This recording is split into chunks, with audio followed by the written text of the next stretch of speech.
بسم اللہ الرحمن الرحیم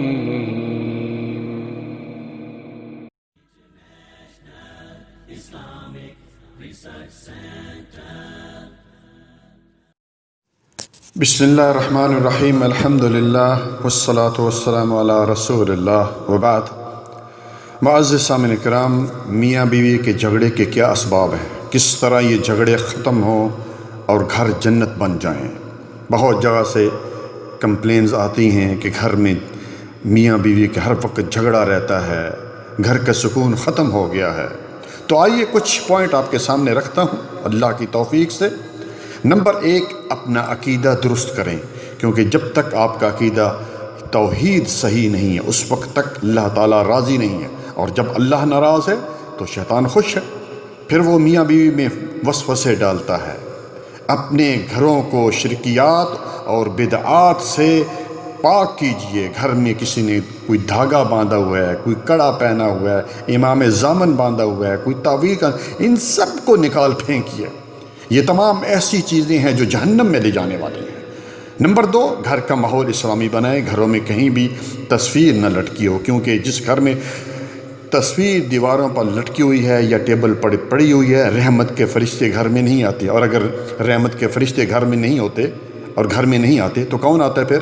آپ خود سمجھدار ہیں، سمجھ لیجیے۔ نمبر 3، میں سب سے پہلے خامن جو اس کے گھر کا سرپرست ہے اس سے گزارش کروں گا کہ وہ نبی کریم صلی اللہ علیہ وآلہ وسلم کے حدیث کو ہمیشہ سامنے رکھیں، جس میں آپ صلی اللہ علیہ وآلہ وسلم نے فرمایا خیرکم خیرکم لأہلہ وآنا خیرکم لأہلی، کہ تم میں سے بہترین شخص وہ ہے جو اپنے گھر والوں کے لیے بہترین ہے، اور میں اپنے گھر والوں میں سب سے زیادہ بہتر ہوں۔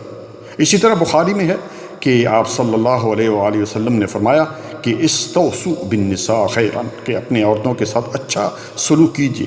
اور قرآن کریم سورۃ النساء آیت نمبر 19 میں رب العالمین کا فرمان وعاشروہن بالمعروف، کہ عورتوں کے ساتھ اچھا سلوک کیجیے۔ نمبر 4، خامند اور بیوی کے جھگڑے کا سبب ہر وقت غصہ آنا ہے۔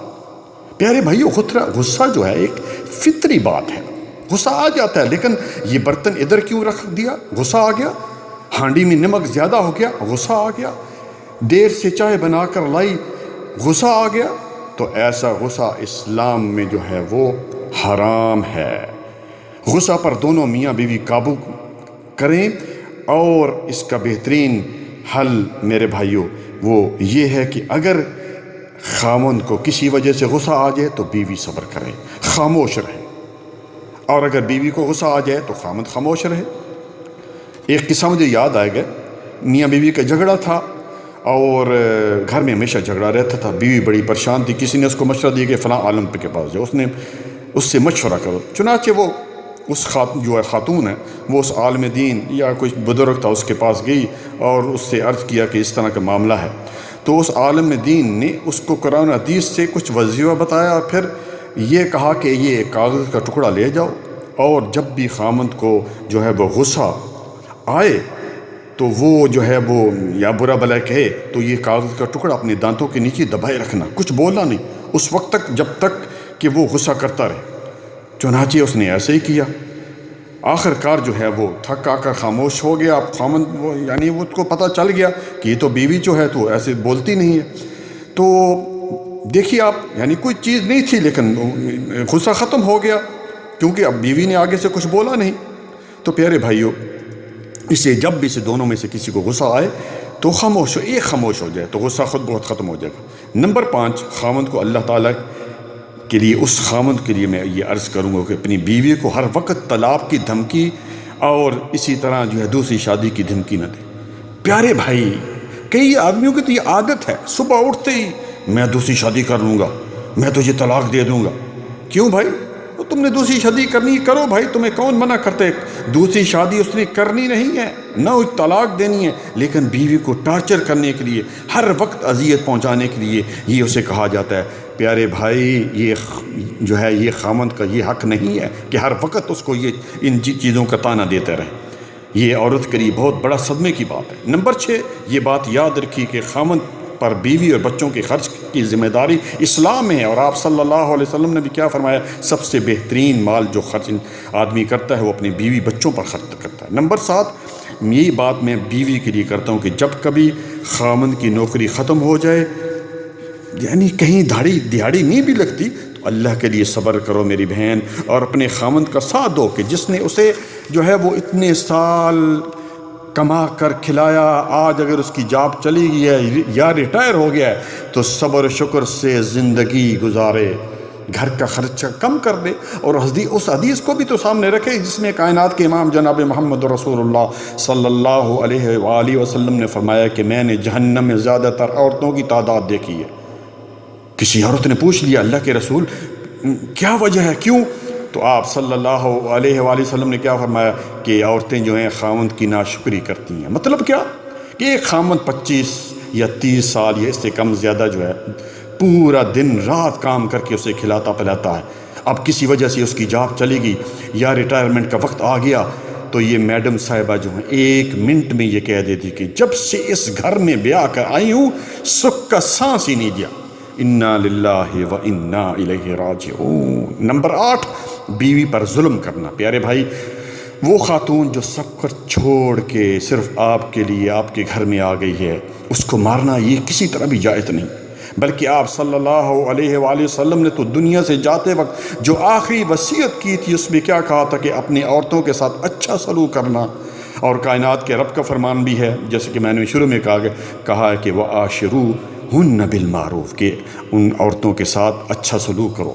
نمبر 9، یہ بات بیوی کے لیے ہے کہ جب بھی خامند ڈیوٹی سے یا باہر سے گھر آئے تو آتے ہی جو ہے وہ شکایتیں شروع نہ کر دے کہ بچوں اس بچے نے یہ کیا، اس بچے نے یہ۔ تھوڑا صبر کر لیں پیاری بہن، تھوڑا صبر کر لو۔ اب وہ پتنی کس موڈ سے باہر سے آ رہا ہے، کسی کے ساتھ اس کا جھگڑا ہوا ہے یا گرمی ہے سردی ہے، تھوڑا سا صبر کر لے، آدھ گھنٹے میں بعد نہیں، آہستہ آہستہ سے بتایا، ایک دم اس کو بتایا کہ وہ پہلے غصے میں ہے۔ اس کے بعد میرے بھائی نمبر 10، میری بہن ہر وقت کی فرمائش کہ مجھے یہ چاہیے، یہ چیز چاہیے۔ کسی عورت کا نیکلس دیکھ لیا یا سونے کی چوڑی دیکھ لی تو بس خامند کے پیچھے پڑ گئی، بس مجھے تو وہ چاہیے۔ اپنی حیثیت کے مطابق پیاری بہن خرچ کریں، اس کے پاس پیسے ہی نہیں ہیں۔ کہیں تو عورتیں پیچھے لگ جاتی، نہیں تم سود لو، تم جو کچھ مرضی کرو، مجھے وہ چیز جو ہے وہ چاہیے۔ نمبر 11، گھریلو جھگڑا کی وجہ بے صبری اور بد زبانی اور بے دینی بھی ہے۔ آخر کیا وجہ ہے کہ ہزار چھان پھٹک کر اور سوچ بچار کے باوجود جب رشتے کا انتخاب کیا جاتا ہے اور شادی ہو جاتی ہے تو کچھ عرصے کے بعد محبتیں نفرتوں میں، قربتیں دوریوں میں بدلنا شروع ہو جاتی ہیں، اختلافات بڑھ جاتے ہیں۔ تعجب اور حیرانی اور ظلم کی بات تو یہ ہے کہ بہت سی پڑھی لکھی خواتین، دوسروں کو وفا کا درس دینے والی، دوسروں کو قرآن و حدیث سمجھانے اور سکھانے والی، کالجوں اور سکولوں اور مدرسوں میں طلبات کی تربیت کرنے والی بھی طلاق لے کر گھروں میں بیٹھی ہیں۔ آخر کیوں؟ کیا سارا قصور خاوند کا تھا؟ کیا بلا وجہ خاوند نے اتنا بڑا قدم اٹھایا؟ کیا خاوند کو سکون، محبت اور عزت کی چاہت اور ضرورت نہیں تھی؟ اگر یہ عورت عاجزی اور سادگی اور سچائی کا مظاہرہ کرتے ہوئے تنہائی میں بیٹھ کر اپنے ضمیر سے سوال کرے، اپنے نفس سے پوچھے تو جواب یہی ملے گا، یہ سب کچھ میری بے صبری، بد زبانی اور بے دینی کی وجہ سے ہوا ہے۔ نمبر 12، دونوں میاں بیوی ایک دوسرے کی عزت احترام کریں، ایک دوسرے کے حقوق کا خصوصی خیال رکھیں۔ نمبر 13، خاتون کو ہمیشہ صبر، درگزر اور حسن اخلاق کا مظاہرہ کرنا چاہیے۔ رسول اللہ صلی اللہ علیہ وآلہ وسلم نے فرمایا کہ رات بھر کے قیام سے عورت کو وہ مقام حاصل نہیں ہوتا جو برداشت، صبر، درگزر اور حسن اخلاق سے ہوتا ہے۔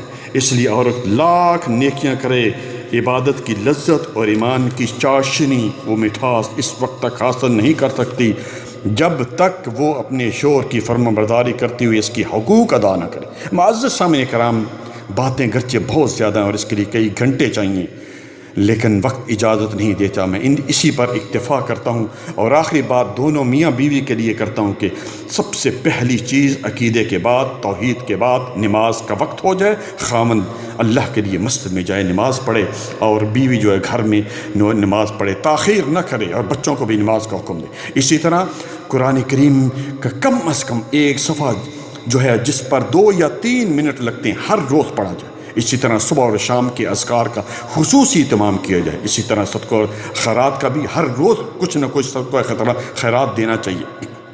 اور بہت ساری خواتین کو میں یہ عرض کروں گا جب ان کے ایام شروع ہو جاتے ہیں ایام حیض تو وہ کہتی ہیں جی اب تو وارے نیارے ہو گئے, اب تمہیں بس ختم ہیں کچھ بھی نہیں.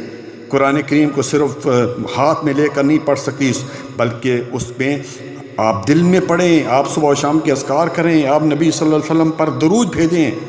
اس لیے تو شیاطین ان دنوں میں عورتوں پر جو حملہ کرتے ہیں تو پھر یہ سب کریں گی تو دیکھیں پھر گھر جنت کیسے بن جاتے ہیں.